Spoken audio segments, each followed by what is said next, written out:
आज अगर आपने ईमानदारी से 10-12 मिनट दे दिए तो 5 नंबर आपके कहीं नहीं गए। लगभग हर एग्ज़ाम में एक चित्र या सारणी दे दी जाती है और उससे संबंधित 5 क्वेश्चन एग्ज़ाम में पूछे जाते हैं। तो अगर आपने उस चित्र को समझ लिया, उस सारणी को समझ लिया तो कर ले जाओगे। तो आज 5 नंबर पक्के करने के लिए सब कुछ हम आपको शुरू से समझाते हैं। कोई डरने की ज़रूरत नहीं, आपको कुछ आता हो ना आता हो कोई दिक्कत नहीं है, सब कुछ आएगा, देखना आप। तो ज़रा सच सच बताइएगा, अक्सर आप लोग ये सोचते हैं कि नहीं सोचते हैं, आज और मौज मस्ती कर लेते हैं यार, कल से पढ़ाई शुरू करेंगे और शुरू कर देते हैं पढ़ाई का टाइम टेबल बनाना। इस तरह से आप लोग टाइम टेबल बना लेते हैं कि मंडे यानी सोमवार को हम 5 घंटा पढ़ेंगे, मंगलवार को हम 6 घंटा पढ़ लेंगे, और चूंकि बुधवार यानी वेडनेसडे को पड़ोसन की लड़की की शादी है तो यार हम ज़्यादा नहीं पढ़ पाएंगे, तो उस दिन हम केवल 3 घंटा पढ़ लेंगे। लेकिन हाँ, अगले दिन थर्सडे यानी बृहस्पतिवार को हम कवर कर लेंगे, ज़्यादा पढ़ लेंगे और 7 घंटा पढ़ लेंगे। शुक्रवार को भी यार ज़्यादा नहीं पढ़ पाएंगे क्योंकि शुक्रवार को तो हमारे यहाँ सत्यनारायण की कथा है, तो शाम को ही समय मिलेगा तो भाई हम 2 घंटा पढ़ लेंगे। सैटरडे आया शनिवार तो यार ज़्यादा नहीं पढ़ेंगे, 4 घंटा पढ़ेंगे। और रविवार को देखो भाई हम कोई पढ़ाई लिखाई नहीं करेंगे, रविवार को हम पूरी छुट्टी मारेंगे, खाएंगे और पूरा दिन पंचायत रचेंगे। तो ये आपने पूरा टाइम टेबल बना लिया और दीवार में चिपका लिया। इससे क्या हुआ कि सब साफ साफ आपने लिख दिया है, तो सब आदमी को दिख रहा है कि भाई ये टाइम टेबल है। तो कभी कोई रिश्तेदार घर आता है तो देखता है कि हाँ टाइम टेबल है, तो ये दिखावा करने की ज़रूरत नहीं है। वो यही कहेगा कि हाँ देखो कितना पढ़ाई कर रहे हैं। तो इसको दिखावा करने की ज़रूरत नहीं। इसके लिए आप क्या करें, इसके लिए आप ऐसे इसको बनाएं कि कोई देख ना पाए, समझ ना पाए कि कैसे तुम पढ़ रहे हो। तो एक ऐसे पड़ी पड़ी डंडी खींचो ऐसे, और ये जितने दिन तुम पढ़ रहे हो इसको थोड़ी थोड़ी दूरी पे लिख लो। जैसे यहाँ पे Monday, Tuesday, Wednesday, Thursday, Friday और सैटरडे, थोड़ी थोड़ी दूरी पे ऐसे लिख लिया। अब हम यहाँ से मंडे को हम कितना पढ़ रहे हैं, मंडे को हम 5 घंटा पढ़ रहे हैं, तो हम एक ऐसे खंभा जैसा उठा देंगे, ऐसे पिलर जैसा एक खंभा उठा देंगे और एक खंभा में हम लिख देंगे 5 घंटा, 5 घंटा लिख देंगे। तो इससे समझ में आ रहा है, यहाँ पे लिख देंगे डे यानी ये दिन है, मंडे को हम पढ़ेंगे 5 घंटा, ठीक। और ट्यूसडे को फिर हम कितना पढ़ेंगे, ट्यूसडे को हम 6 घंटा। तो ये वाले पिलर से थोड़ा सा ऊपर करोगे ना तभी तो ज़्यादा होगा 6 घंटा, तो यहाँ लिख दो 6 घंटा और ऐसे बना लो। अब हम इसको अच्छे से समझाते हैं बढ़िया चित्र से, देखो। तो देखो यहाँ पढ़ाई का टाइम टेबल ऐसे बनाया कि Monday, Tuesday, Wednesday, Thursday, Friday, Saturday. Monday को हम कितना पढ़ेंगे, खंभा बनाया और 5 घंटा लिख दिया। इसी तरह ट्यूसडे को हम कितना पढ़ेंगे, 6 घंटा, तो खंभा उठाया 6 घंटा बना दिया। और पूरा जो तुम्हारा टाइम टेबल बनेगा वो इस तरह से बनेगा पढ़ाई का टाइम टेबल कि मंडे को हम 5 घंटा पढ़ेंगे, ट्यूसडे को हमने खंभा बनाया और लिख दिया 6, मतलब 6 घंटा पढ़ेंगे। और वेडनेसडे को हम पढ़ेंगे 3 घंटा, तो ये खंभा छोटा होगा तो हम 3 घंटा पढ़ेंगे। थर्सडे को यानी बृहस्पतिवार को हम 7 घंटा पढ़ेंगे, तो 7 सबसे बड़ा है तो ये सबसे बड़ा खंभा होगा तो हम ऊपर तक ले जाएंगे, यहाँ 7 लिख देंगे। फ्राइडे को हम 2 ही घंटा पढ़ेंगे तो हम सबसे छोटा खंभा बनाएंगे। और सैटरडे को हम 4 घंटा पढ़ाएंगे तो इसका खंभा 3 से ऊपर रहेगा, तो ऐसे हम यहाँ 4 लिख देंगे। साफ साफ आपको समझ में आ रहा है कि हाँ सोमवार को हमें 5 घंटा पढ़ना है, मंगलवार को 6 घंटा पढ़ना है, वेडनेसडे को 3 घंटा, थर्सडे को 7 घंटा, फ्राइडे को 2 घंटा, सैटरडे को 4 घंटा।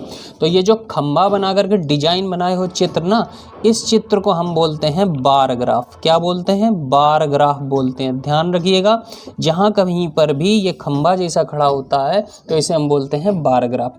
तो आपको ये समझ में आ गया कि ये चित्र क्या कहलाता है, बार ग्राफ कहलाता है। अब थोड़ा सा हम समझ लेते हैं प्रतिशत के अंतर के बारे में। देखो जैसे ये एक बच्चा है, ये 16 साल का है, ये इसकी माँ है 36 साल की है। कौन बड़ा है, तो आप कहोगे सर ये माँ बड़ी है। माँ कितनी बड़ी है, हम कहेंगे तो ये 16 साल का है, ये 36 साल का है। हमने पूछा कितनी बड़ी है, तो आप कहोगे कि सर ये 36 साल की है और ये 16 साल का है, घटा लेंगे तो ये आ जाएगा 20 साल। मतलब ये जो इसकी माँ है ये कितने साल बड़ी है, 20 साल बड़ी है। कितने साल बड़ी है, 20 साल बड़ी है, ठीक है। तो आपने बता दिया कि संख्या में ये 20 साल बड़ी है। हमने पूछा बताओ प्रतिशत में ये कितनी बड़ी है, तब कैसे बताओगे? तो देखो, हमेशा ये क्वेश्चन किया करो कि ये जो 20 साल बड़ी है इसकी माँ किससे बड़ी है। क्वेश्चन क्या होगा? किससे। तो जो आंसर मिलेगा किससे बड़ी है बताओ, ये अपने लड़के से बड़ी है ना। तो जिससे आंसर मिलेगा कि इससे बड़ी है उसकी संख्या को हमेशा नीचे लिखा जाता है। जैसे कितनी बड़ी है? 20 साल बड़ी है। किससे बड़ी है? अपने बच्चे से बड़ी है। इस बच्चे की उम्र कितनी है? 16, तो उसको नीचे लिखो। और प्रतिशत बनाने के लिए हमेशा क्या करते हैं? 100 से गुणा करते हैं। तो 100 से हमने गुणा कर लिया, तो 4 से देखो काटो, 4 चौको 16 और 4 पंचे 20। 4 से इसको काट लो, 4 दूनी 8, 4 पंचे 20, 25 पंचे 125 हो जाएगा। तो 125% ये बड़ी है। बात समझ में आ गई कि नहीं आ गई? जैसे एक और एग्जाम्पल हम लेकर के आपको समझा देते हैं। पहले जैसे हमने 2 संख्या लिख दिया, एक संख्या 10 है, एक संख्या 15 है। हमने कहा बताइए कि ये वाली जो दूसरी वाली संख्या, ये पहली संख्या, ये दूसरी संख्या, दूसरी वाली संख्या पहली वाली संख्या से कितने प्रतिशत ज़्यादा है। तो सबसे पहले संख्या देखो कितनी ज़्यादा है। कितनी ज़्यादा है? ये 15 में 10 घटाओगे तो 5 ज़्यादा है। कितनी ज़्यादा है? 5 ज़्यादा है। लेकिन हमने प्रतिशत में पूछा तो हमने क्या बोला? आप सवाल पूछो किससे ज़्यादा है। तो ये जो संख्या दूसरी वाली है ये किससे ज़्यादा है? तो आप कहोगे सर इस वाली संख्या से ज़्यादा है। तो जो आंसर मिलता है उसको नीचे लिखते हैं। और प्रतिशत बनाने के लिए हमेशा किससे गुणा करेंगे? 100 से गुणा करेंगे। तो कितने प्रतिशत ज़्यादा है? 50% ज़्यादा है। अब एक उल्टा क्वेश्चन हम आपसे पूछ ले। हमने आपसे पूछा कि बताइए, जैसे एक संख्या लिख दिया हमने 25 और एक संख्या लिख दिया हमने 20।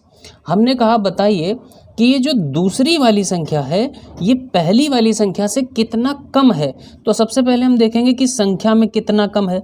ये तो 20 है और ये 25 है। कितना कम है? कितनी छोटी है? तो 5 छोटी है। कितनी छोटी है? 25 में 20 घटाओगे 5 छोटी है। अब किससे छोटी है? तो आपका आंसर आया ये पहले वाले से छोटी है। तो पहले वाले को नीचे कर देंगे और प्रतिशत बनाना है तो 100 से गुणा कर देंगे। अब काट लो, 5 एक कम 5, 5 25, 5 से काटेंगे तो कितनी बार कटेगा? 20। आंसर कितना आ गया? 20%। बात समझ में आई? तो जब कभी ज़्यादा और कम कहेगा तो हम एक क्वेश्चन बस करेंगे कि किससे ज़्यादा है, किससे कम है, उसको नीचे लिख देंगे और प्रतिशत बनाने के लिए 100 से गुणा कर देंगे। तो बार ग्राफ आपको समझ में आ गया, ये बेसिक चीज़ें समझ में आ गई। अब हम बढ़ते हैं अपने क्वेश्चन की तरफ। अब देखिए ये जो बार ग्राफ से संबंधित चित्र वाला क्वेश्चन अभी हाल ही में यूपी कांस्टेबल की परीक्षा में 17 फरवरी के फर्स्ट शिफ्ट में पूछा गया था। क्या लिखा है? कह रहा है बार ग्राफ का अध्ययन करें। बार ग्राफ हमने बता दिया क्या होता है, जिसमें ऐसे खंबे खंबे खड़े होते हैं। तो बार ग्राफ का अध्ययन करें, उसके आधार पर प्रश्नों के उत्तर दें। क्या लिखा है कि विगत वर्षों में कंपनी द्वारा मोबाइल का उत्पादन, production of mobile by company, यहाँ पर देखिए वर्ष, समझिए जरा चीज़ों को। यहाँ पर क्या लिखा है? उत्पादन लिखा है। यानी 2001 में ये कितनी दूर तक गया है? 30। यहाँ कितना लिखा है? 30। जैसे हमने वहाँ पर पढ़ा था ना कि पढ़ाई का टाइम टेबल जैसे हमने यहाँ पर बनाया था कि हम मंडे को कितना पढ़ेंगे? 5 घंटा पढ़ेंगे। तो उसी तरह से यहाँ पर देखिए 2001 में कितना कंपनी ने मोबाइल बनाया है? 30 लाख मोबाइल बनाया है। और 2002 में कंपनी ने कितना मोबाइल बनाया है? 45 लाख मोबाइल बनाया है। 2003 में कंपनी ने कितना मोबाइल बनाया है? 65 लाख मोबाइल बनाया है। 2004 में कंपनी ने 50 लाख मोबाइल बनाया है। 2005 में कंपनी ने 70 लाख मोबाइल बनाया है। 2006 में कंपनी ने 55 लाख मोबाइल बनाया है। 2007 में कंपनी ने 80 लाख मोबाइल बनाया है और 2008 में कंपनी ने 85 लाख मोबाइल बनाया है। तो ये समझना आना चाहिए। जब तक आप इसको समझ नहीं पाओगे तो इससे संबंधित 5 क्वेश्चन कर नहीं पाओगे। तो ये समझना आना चाहिए कि कैसे इसको हम समझते हैं, कैसे करते हैं।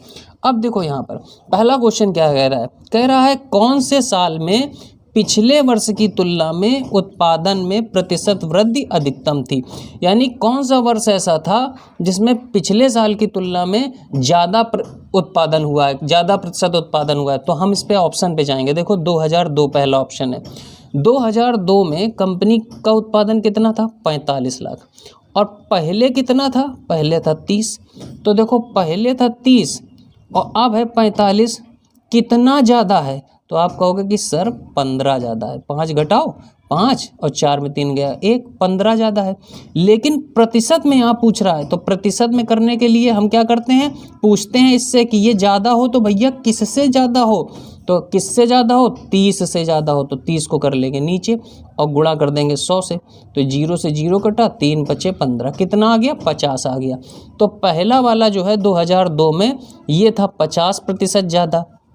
अब दूसरे ऑप्शन पे जाते हैं 2003 में।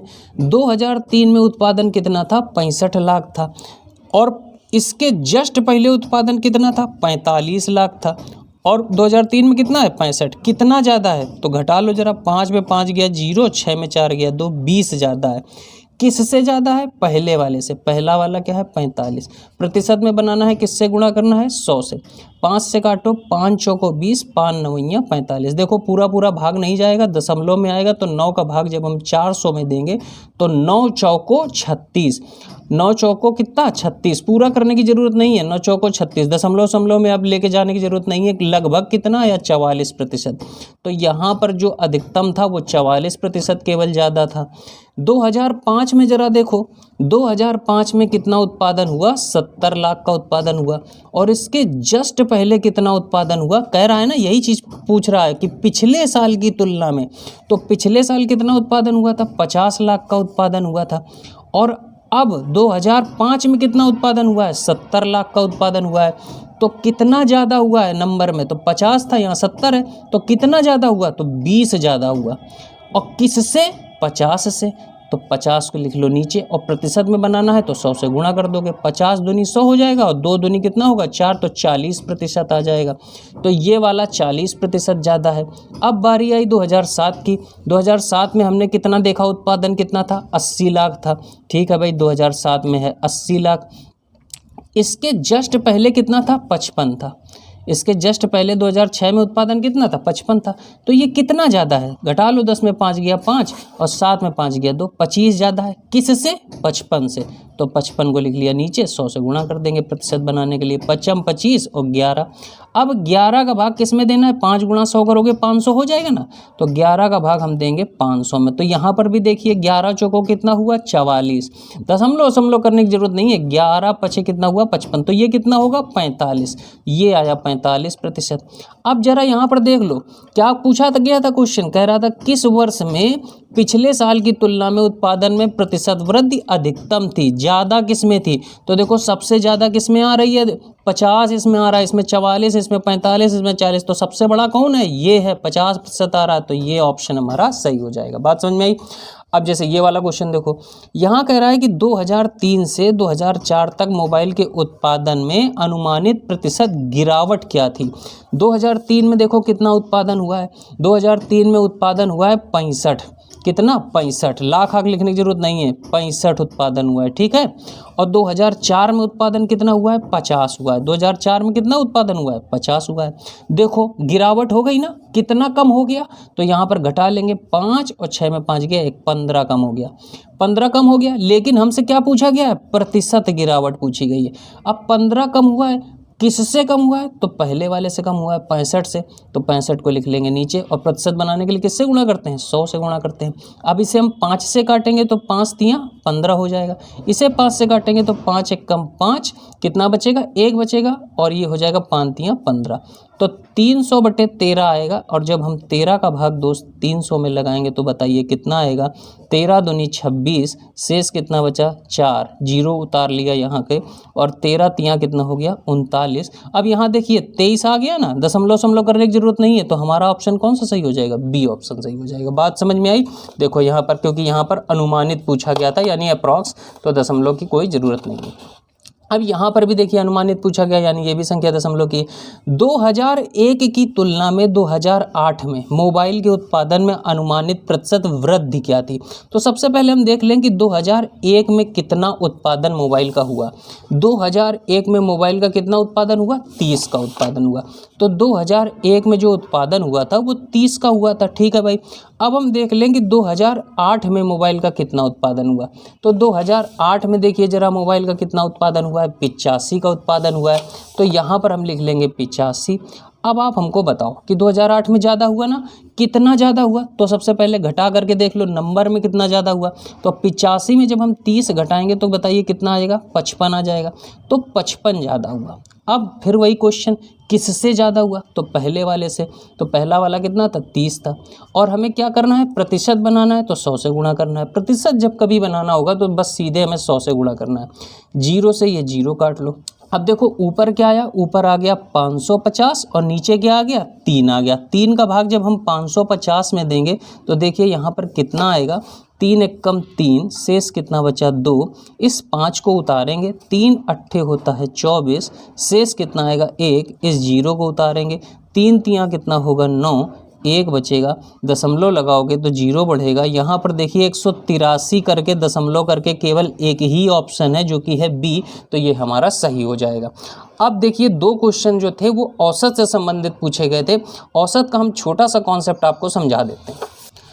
औसत बराबर आपने कक्षा 7-8 से पढ़ा होगा कि औसत बराबर होता है सभी को जोड़ दो, यानी राशियों का योग और बटे राशियों की संख्या, यही होता है ना औसत। ये आपने बचपन से पढ़ा है कि राशियों का योग बटे राशियों की संख्या।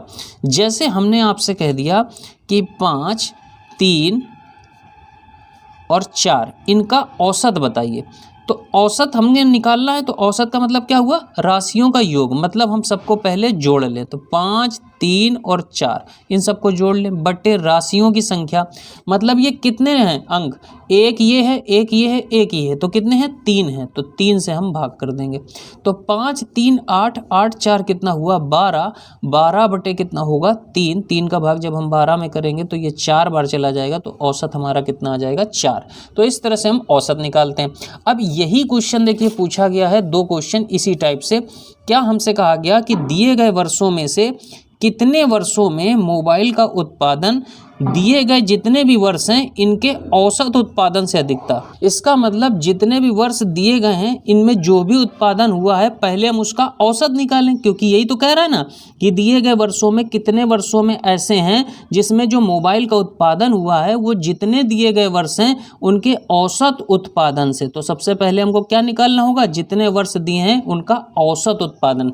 तो औसत कैसे निकालते हैं, जितने वर्ष में उत्पादन हुआ है उनका योग कर लो, और कितने वर्ष हैं देखो यहाँ पर 1, 2, 3, 4, 5, 6, 7, 8, 8 वर्ष हैं, तो 8 से भाग कर दो। तो सबसे पहले देखो उत्पादन यहाँ पर 2001 में कितना हुआ 30 हुआ, प्लस यहाँ हुआ 45, प्लस यहाँ हुआ 65, प्लस यहाँ हुआ 50, प्लस यहाँ हुआ 70, प्लस यहाँ हुआ 55, प्लस यहाँ हुआ 80 और प्लस यहाँ हुआ 85, और बटे कितना कर दोगे, बटे कर दोगे 8, क्योंकि ये कितने हैं 1, 2, 3, 4, 5, 6, 7, 8। अब जब हम इसे जोड़ेंगे तो यहाँ पर देखते हैं इकाई अंक जोड़ते हैं, तो 5, 5, 10, 10, 5, 15, 5, 20, 20 का 0 हासिल लगा 2, 3, 2, 5, 4, 9, 6, 15, 15, 5, 20, 20, 7, 27, 27, 5, 32, 32, 8, 40, 40, 8, 48।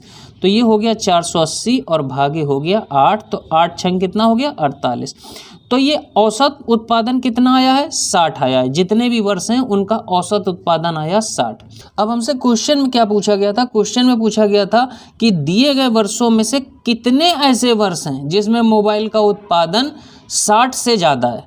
कितने वर्ष हैं देखो यहाँ पर जरा, क्या इसमें 60 से ज़्यादा है क्या उत्पादन, नहीं। इसमें है क्या 60 से ज़्यादा, नहीं। इसमें है क्या 60 से ज़्यादा, बिल्कुल है। यहाँ देखो 65 का उत्पादन है, यानी 60 से ज़्यादा है ना, तो एक वर्ष तो भाई ये हो गया। अगला देखो इसमें क्या 60 से ज़्यादा है, नहीं है। इसमें है क्या 60 से ज़्यादा, बिल्कुल है, ये 70 है, तो एक वर्ष ये हो गया। इसमें है क्या 60 से ज़्यादा, नहीं है। इसमें है क्या 60 से ज़्यादा, बिल्कुल है, 80 है, 60 से ज़्यादा है, तो ये भी एक वर्ष हो गया। और यहाँ पर भी देखिए 60 से ज़्यादा है, तो एक वर्ष ये हो गया। तो कितने वर्ष ऐसे हैं, 1, 2, 3, 4, 4 वर्ष ऐसे हैं। अब एक क्वेश्चन और बचा है, यहाँ पर लिखा हुआ है 2005 में और 2006 में औसत उत्पादन निम्नलिखित में से किस वर्ष के जोड़े के औसत उत्पादन के बिल्कुल बराबर था। तो सबसे पहले हम देख लेते हैं कि 2005 में उत्पादन कितना था। तो यहाँ पर देखेंगे कि 2005 में उत्पादन कितना था, 70 का था। तो 2005 में उत्पादन था 70 का। और 2006 में उत्पादन कितना था, तो 2006 में उत्पादन था 55 का। कितना था, 55 का। तो औसत क्या कैसे निकालेंगे बताओ, औसत उत्पादन कैसे निकालेंगे। औसत निकालते हैं हम दोनों का योग और बटे संख्या। तो औसत क्या निकालेंगे हम, 70 प्लस 55, और कितने हैं नंबर, ये 2 नंबर हैं, तो बटे कर देंगे 2 से। तो यहाँ पर देखिए 5 आ गया और 7, 5, 12 हो गया, 125 बटे 2। 2 का भाग जब हम 125 में देंगे तो 2 छंग 12, 2 दूनी 4, 2 पंचे 10, 62.5 आएगा। अब कह रहा है कि निम्नलिखित में से किस वर्ष के जोड़े के औसत उत्पादन के बिल्कुल बराबर है। तो पहला ऑप्शन दिया है 2006 और 2007। तो जरा देखो इनमें औसत उत्पादन कितना था, जहां पर भी 62.5 आ जाएगा वही हमारा आंसर होगा। तो 2006 में जरा देखो, 2006 में उत्पादन कितना था, 55 का था। 2007 में उत्पादन कितना था, 2007 में 80 का था। यहाँ पर देखोगे तो 8 5 कितना हुआ, 13, 135 हुआ, 2 से भाग करोगे तो 2 छंग 12, 2 7 14, 2 पंचे 10, तो 67.5 आ रहा है। तो ये तो नहीं होगा क्योंकि हमको क्या लाना है, 62.5 लाना है। तो यहाँ पर देखिए अब अगला क्या है, 2004 और 2005। तो 2004 में देखिए उत्पादन कितना था, 50 का था। 2004 में उत्पादन था 50 का। 2005 में उत्पादन कितना था, 70 का था। तो 2005 में उत्पादन था 70 का। और यहाँ जब औसत निकालेंगे तो 2 से भाग करेंगे तो 120/2 आएगा, तो कितना हो जाएगा, 60 हो जाएगा। अभी भी 62.5 नहीं आया, मतलब ये भी ऑप्शन नहीं होगा। फिर 2004 और 2006 में देखते हैं। 2004 में उत्पादन कितना था, 50 का उत्पादन था। 2006 में कितना उत्पादन था, 2006 में 55 का उत्पादन था। तो 2006 में 55 का उत्पादन था। जोड़ लेते हैं तो ये देखो कितना होगा, 5 और 5 5 10 हो जाएगा। 105 और बटे करेंगे 2, और जब भाग लगाएंगे तो देखेंगे यहाँ पर 2 पंचे 10 हो जाएगा। 2 दूनी 4, 2 पंचे 10। यहाँ कितना आ रहा है, 52.5। तो ये भी आंसर गलत हो गया। अब एक ही ऑप्शन बचा है डी, यही सही होगा। आप चाहे तो चेक करके देख सकते हैं। देखिए यहाँ पर 2002 में उत्पादन कितना था, 45 का था। और 2007 में उत्पादन कितना था, 2007 में उत्पादन था 80 का। तो यहाँ पर देखिए 80 है। जब इसे हम जोड़ेंगे तो कितना हो जाएगा, 125 हो जाएगा। और 2 से भाग करेंगे औसत निकालने के लिए, तो जब 2 से भाग करेंगे तो ये देखिए कितना आ जाएगा, 62.5 आएगा। तो आंसर हमारा क्या हो जाएगा, ऑप्शन डी सही हो जाएगा। तो इस तरह के क्वेश्चन आपको एग्जाम में देखने को मिलते हैं। तो केवल चित्र और सारणी अगर हम समझ लें तो हम 5 क्वेश्चन को इजीली कर सकते हैं। 5 नंबर हमारे कहीं नहीं गए, और एक नंबर से 10-10 हजार लड़का आगे पीछे हो जाता है। तो इन 5 नंबर की इंपॉर्टेंस को समझिए। इसी को ध्यान में रखते हुए हम इसकी सीरीज को थोड़ा और आगे बढ़ाएंगे। मिलते हैं अगली क्लास में। बाय बाय, टेक केयर, जय हिंद।